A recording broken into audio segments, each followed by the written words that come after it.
In the last video, we saw the beginnings of the Stockton and Darlington Railway. With its opening ceremony, it had shown the world what a steam-powered railway could do, but it was still in its infancy. Over the following decades, it would grow into a more familiar line. More locomotives arrived, stations were built, and passenger services evolved from horse-drawn carriages to steam-hauled trains. The opening ceremony had caught the country's attention, but it would be the line's continued success that inspired investments in future projects, the spark that spread a fire across the world. The railway opened with active, alongside horses, carrying coal down the line. However, a few days later, the locomotive's cast iron wheels would break, putting it out of service until the 13th of October. By that time, horse-drawn stagecoaches had begun work. First running on the 10th, they travelled between Stockton and Darlington.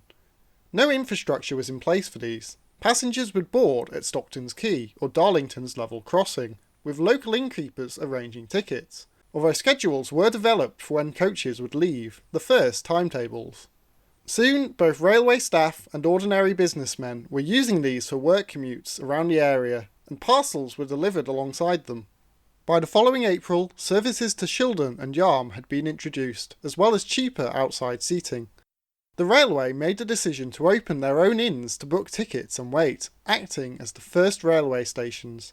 Most used existing buildings, but at Aycliffe Lane a new structure was built. Opened in 1827, it was the first purpose-built railway station, including a low platform for boarding the coaches.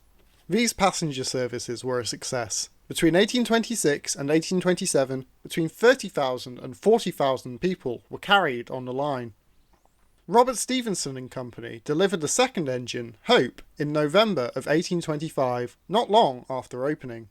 It was the same design as Active, as were the next two, Black Diamond and Diligence, delivered the following year, growing a small fleet of engines. Shildon Works was open to perform maintenance on the engines and wagons of the line, though had basic tools compared to the Newcastle locomotive builders. Taking advantage of this, Kilburn's iron merchants opened a warehouse nearby in 1826 to sell materials to the works, with the building still standing today. Timothy Hackworth, the locomotive superintendent, was able to reuse the boiler of a fifth engine, Chitterpratt, to build a new locomotive in 1827. It had 6 wheels, the first engine in the world to do so, a tender at each end, the controls and the firebox were on different sides, and introduced a blast pipe chimney, which directed steam out of the funnel, and quickly became a standard on locomotive design. It was the most powerful engine on the line, and named Royal George after the King. Most new engines followed a similar design, becoming a common sight on the Stockton and Darlington. With passenger numbers growing and more engines introduced, the railway was a fast financial success. The company had paid off its debts by 1827, shares rose from £120 to £160, and the price of coal in the local area dropped from 18 shillings to 8 and 6p. The steam railway was a proven success, and it would not take long for new propositions to follow the line's example. On July 10th, a new branch opened to further collieries. Dating back to Stephenson's original 1823 act, it went to the Black Boy colliery, named for the soot on children's faces after a day in the mines. The year after the expansion, 18,500 tonnes of coal were exported out of Stockton by ship, rising to 52,000 the year after. The quay was unable to keep up, so a proposal was made to expand south of the river to Middlesbrough, allowing access to larger ships in deeper water, with a new harbour to be built there named Port Darlington. But not all was going well. In March 1827, the first recorded death by a locomotive occurred, when a woman was hit by an engine. In March of 1828, the boiler of Royal George exploded, killing its fireman, and Active would explode in July, killing its driver after he tied down the safety valve, which had been shaking, despite it being designed to release steam if pressure got too high. Each incident prompted investigations, with the engines being rebuilt and procedures tightened to push safety. While steam was most prominent pulling goods, horses would also be used for shorter coal trains, but would tire easily. George Stephenson came up with a solution in 1828, introducing dandy wagons, carriages for horses attached to a train. for them to rest in on descents where gravity could do the work. In 1829, Edward Pease retired from his position as manager. He was succeeded by his son, Joseph Pease, who had been working for the railway company since its opening, and now took a leading role. On the 27th of October, another part of the 1823 proposal was opened, a branch line to Croft. A single line run by horses, this was used to deliver coal locally to the town and its surrounding area. Another branch to Buttonall would open on the 1st of May 1830. Named the Haggaleases branch, as the line terminated at Haggaleases Lane, it was the first line not proposed before the railway's opening, and expanded the line to further coal mines. Horse coaches also ran passenger services here, and would exclusively work the branch until 1856. On the Middlesbrough branch, Captain Samuel Brown designed the river crossing, creating the first railway suspension bridge. However, one of his bridges would collapse at Montrose in 1830, and on testing, the Tees Bridge would also prove unstable. With replacement impractical, a safety measure was adopted, only allowing trucks to cross when linked by 8-metre chains to reduce weight at any one point. A temporary measure that lasted 12 years. The line opened on the 27th of December, with Hackworth's latest locomotive, Globe, pulling the opening train into Port Darlington. This expansion saw great growth come to the town. In 1801, only 25 people lived in the area, but by 1830 the population of Middlesbrough had risen to over 2,000. The line's opening also saw the construction of a new station for Stockton, but as it was less central, the other continued use. A horse-run carriage soon began operating to Middlesbrough, but the animals had been causing problems. They were slower than steam, and engines could get caught behind them. Arguments would break out over a right-of-way, and who had to wait to let the other pass. Between 1831 and 1832, the second track between Shildon and Stockton was finally laid, but even this didn't prevent horses from causing delays. 1830 had seen George Stephenson lead the opening of another railway, the Liverpool and Manchester. It was focused on steam-pulled passenger trains, and its success proved the technology was suitable for the task. By August of 1832, the Stockton and Darlington had bought all the private passenger coaches, and on the 7th of September 1833, their first regular steam service commenced, a mixed passenger train running between Stockton and Darlington. The service expanded to Shildon in December, and by the following April, trains went into Middlesbrough. By this time, the railway had 22 engines. Hackworth was in charge of keeping them running, but the year saw part of Shildon's works granted to his own new, independent engine-building company named Soho Works. A house was also built for him, called Soho House. Suggested by the retired Edward Pease, the title was in reference to the works of Boulton and Watts in Soho, Birmingham. They had opened in 1775 and manufactured a revolutionary steam engine with higher output than those before that could produce rotary motion, allowing it to replace water and windmills in driving machinery and pushing forward the Industrial Revolution. From the new Soho Works, Hackworth started producing his 060 designs for railways around the world, such as 1838's Sampson, built for a Canadian line and preserved today. By 1833, the Stockton and Darlington had evolved into a more organised and recognisable railway, with a main line where goods and passengers were pulled by locomotives, organised by a timetable. Almost symbolically, the year saw Active renamed to its iconic title, Locomotion, the engine that pushed steam locomotives from a curiosity to a reliable mode of transport that was spreading across the country. 1835 saw the formation of the York and North Midland Railway. They joined with the Stockton and Darlington to form a new company, the Great North of England Railway, intended to connect York with Newcastle. They received ownership of the Croft branch line and began construction south in 1837. By 1841, trains could run from Darlington to York, but the northward track to Newcastle had stalled in development due to the hilly terrain. A station was built by the new company, which was followed the year after by a new building by the Stockton and Darlington. These were later known as Bank Top and North Road. North Road was built near a goods shed which had been constructed in 1833. 1840 saw Timothy Hackworth step down from his role as locomotive superintendent to focus on Soho Works, with William Booch becoming his successor. In 1842, Soho Works began leasing the Kilburn's warehouse, using it as an engine shed. The suspension bridge over the Tees was replaced this year with an iron girder bridge, designed by Robert Stephenson. This coincided with the opening of a new harbour on the 12th of May, Middlesbrough Docks. Where Port Darlington could accommodate 6 ships, the new dock could handle up to 10, more than doubling how much coal could be exported. This extra load would come from a collection of new railway companies expanding the network from Shildon. While technically separate from the Stockton and Darlington, they were financially backed by the company, who were also responsible for operating passenger and goods trains on the new lines. The first was the Bishop Auckland and Weardale Railway, which travelled to Crook, with a branch to Whitton. It opened in 1842, but it wasn't until the opening of the 1843 Shildon Tunnel Railway that it was connected to the main network, also connecting Eaferley Colliery, allowing its coal trains to be run directly by locomotive instead of traversing the 2 incline engines. By this time, the railway's first locomotive had become outdated. Locomotion was withdrawn in 1841 and loaned to a colliery at Crook, where it would be converted into a stationary pumping engine by 1850.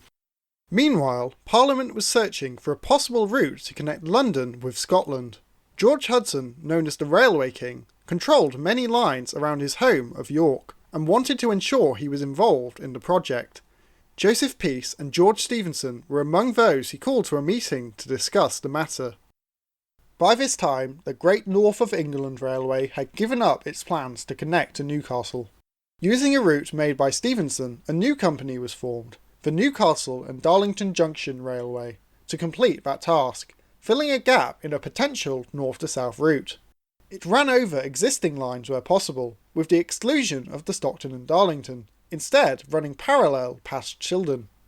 Despite Pease's protests, this was settled on, and from the 18th of April 1844, passengers could travel directly from York to Newcastle. In later years, this would become a part of the East Coast Main Line. At Darlington, the 2 railways passed over each other by a flat crossing, requiring trains to give way to each other, which, when services grew more frequent in later decades, turned into an operational challenge. 1845 saw the construction of another 060 locomotive, Derwent. Using an 1842 design by Hackworth, it was similar to Royal George, being fired from the front. It worked well for the line's purposes, but was outdated compared to what other railways were producing. The engine's naming coincided with the takeover of the Weir and Derwent Railway. An existing line opened in 1834. It carried coal and limestone from Stanhope to Consett, using a pair of incline engines to cross the Hounsgill Valley. It was connected to the Stockton Darlington's network in 1845 by the Weardale Extension Railway, with another stationary engine to bring trains up the Sunnyside Incline. Back on the coast, the line was expanded by the Middlesbrough and Redcar Railway, opened on the 4th of June 1846, with a new station opened on the route on the 26th of July 1847. The 3rd of August saw the opening of the Weir Valley Railway, expanding from Whitton to Frosterley and becoming a major source of limestone. After its completion, the new companies around Bishop Auckland were absorbed into the Weir Valley Railway. It, along with the Middlesbrough and Redcar Railway, were put on lease to the Stockton and Darlington for 999 years, essentially permanent control.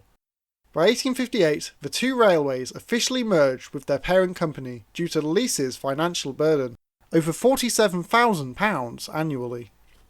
1847 also saw a new development at Shildon. Until then, refuelling engines with coal had to be done by hand. A raised piece of track allowed wagons to be raised above the engines, so coal could be dropped into the tenders, saving time and effort.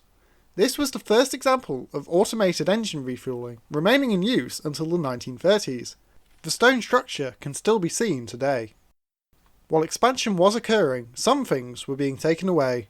In 1848, the original station at Stockton was closed, with passenger services focusing on the Southern Station, met with great outrage as it was less central to the town. Worse, however, was the passing of George Stephenson on the 12th of August 1848. His influence had shaped the Stockton and Darlington into the important railway it is remembered as. He'd always believed railways would one day span the country, linking places and people together, and by his death he'd achieved that, and paved the way for them to link together the world, earning his title the Father of Railways. 2 years later, on the 7th of July 1850, Timothy Hackworth would also pass away. He had been influential on early locomotive design, not just on this railway, but those across the country. His Soho works would remain independent for another half a decade, but in 1855 they were sold back to the Stockton and Darlington.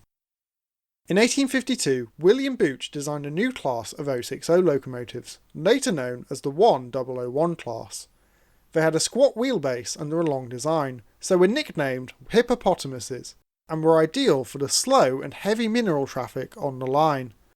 One example survives, number 1275, built in 1874 at private locomotive builders Dubbs and Company. Similar engines became common on the line, starting a shift from Hackworth's designs to more contemporary engines. But, as locomotive innovations were becoming less rapid, the 1001 class would continue production until 1875. In 1852, another company, the Leeds Northern Railway, constructed a new line that passed through Stockton. A new station was built named North Stockton. Their new route ran along the Stockton and Darlington to Yarm, with a junction station being built named Eaglescliffe. However, instead of using the existing Yarm branch, a new line was laid parallel to it. A new works opened in 1853, the Hopetown Carriage Works in Darlington, used for the construction and maintenance of coaches across the ever-expanding network, such as the Middlesbrough and Gisborough Railway. Opened in 1853, this line allowed access to iron mines in the area. The next line to open was the Darlington and Barnard Castle Railway on the 8th of July 1856, expanding the network's reach westward. It was bought in 1858 alongside the other companies. By 1856, Locomotion had spent 6 years hidden away as a stationary engine. Joseph Pease, however, recognised its significance to railway history and spent £50 to have it restored. From 1857, the engine was displayed on a pedestal between Hopetown Works and North Road Station, alongside an original coal wagon. Unfortunately, Joseph would lose his father, Edward Pease, in 1858 on the 31st of July. He had been one of the largest influences on the Stockton and Darlington Railway, eager to push the project into the innovation it became. 1861 saw the Redcar branch extended to Saltburn. Henry Pease, Joseph's brother, envisioned the town as a seaside resort, and work was done to make the town more attractive to tourists. The centrepiece was the Zetland Hotel, which even had its own railway platform. On the Consett line, the inclines over the Houndsgill Valley were able to close thanks to the completion of a viaduct on the 1st of July 1858. It was designed by Thomas Booch, the brother of the railway's locomotive manager, William Booch. The line was further outfitted the following year, with the Sunnyside incline removed in favour of a winding track locomotives could climb, and a curve towards Consett at the junction, removing the need to run trains backwards. In 1860, William Booch designed the first standard gauge 440s for the UK. 160 Brougham and 161 Loafer were built at Robert Stephenson and Company in preparation for the largest expansion of the network. 2 new railways were set to open westward, reaching the edge of the Lake District at Clifton. The South Durham and Lancashire Union Railway opened in 1861, running from Bishop Auckland to T-Bay, passing through Barnard Castle. A tunnel was dug west of Bishop Auckland, connecting to the Haggaleases branch for a stretch, before passing over it on the new Lands Viaduct. The Eden Valley Railway opened the year after, further extending the line from Kirkby Stephen to Clifton, with trains running on the existing LNWR to reach Penrith. Each railway was designed by Thomas Booch, who favoured a winding path through the mountains, crossing valleys with viaducts, rather than using tunnels. This led to it reaching the highest point of standard gauge railways in the UK, reaching 1,370 feet at Stainmore Summit. On the 30th of June, the 2 railways officially merged with the Stockton and Darlington Railway.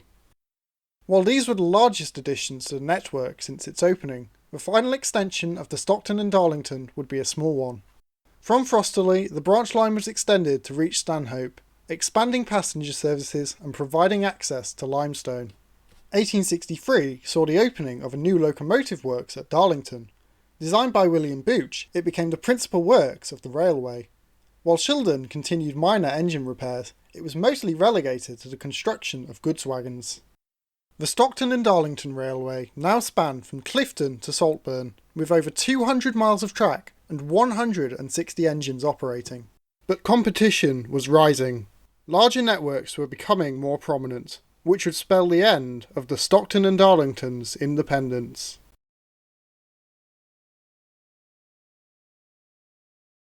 The Stockton and Darlington was not a small railway, but by the 1860s others had significantly outgrown it. The London and North Western Railway, which had formed in 1846, connected to the line at T-Bay and Penrith, but in 1860 was backing a new link to the East Coast. They supported a proposal by the Newcastle and Carlisle Railway to extend to Hartlepool by a new line passing through Durham, directly opposing the Stockton and Darlington. Another large company, the North Eastern Railway, opposed the proposition, which was eventually denied. The NER had been formed in 1854, and grown to a significant scale through the influence of George Hudson. In 1862, they purchased the Newcastle and Carlisle Railway, giving them a link to the west. By now, it was clear the Stockton and Darlington had been outgrown. The railway landscape was moving towards larger networks. With their own boxed in by other companies, they agreed to merge when the NER made a proposal in 1863, wanting to secure their future and maintain regional ties. On the 13th of July, the Stockton and Darlington officially became a part of the North Eastern Network. Yet they still retained a significant degree of independence, becoming the Darlington region. 1864 saw Darlington Works complete its first locomotive, number 175 Contractor, and they would continue to manufacture their own designs for the next decade. In 1865, the original branch into Darlington would close. Between the town having expanded north and now being able to access the NER's bank top, it was deemed no longer necessary. An accident occurred on the 4th of April 1865. The rear of a goods train detached near Stockton, and the following passenger service collided with the trucks. It had been going slowly, so only 4 people were injured, but it prompted the region to rethink its signalling system. It had used an interval system, where trains could pass a set amount of time after another. Not long after, block signalling was in use, where trains cannot enter a section until the preceding service has cleared it, with electrical telegraphs sent to coordinate. The region was the first part of the NER to make the change, with the railway not widely adopting the system until the 1870s. By 1868, Hackworth's engines were being withdrawn, including Derwent. This engine was bought by Colliery, owned by the Pease family, staying in their service for the next 30 years as a shunting engine.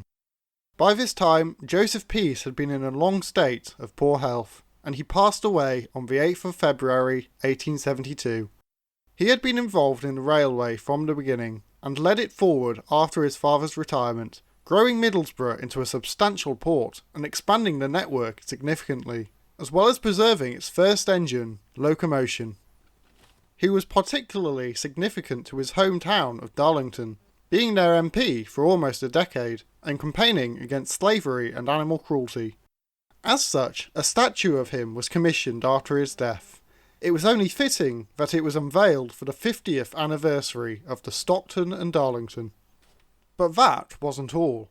The railway's Golden Jubilee was recognised as an important occasion, and celebrations were held in the town over the 27th and 28th of September. Darlington Works was opened for an exhibition of engines, including Locomotion and a newly built NER engine, number 910, with a turnout in the tens of thousands from across the country. The railway had cemented itself in history as a pioneer, remembered as a significant step forward in its field. However, this celebration of the railway's beginning would also mark the end of its era.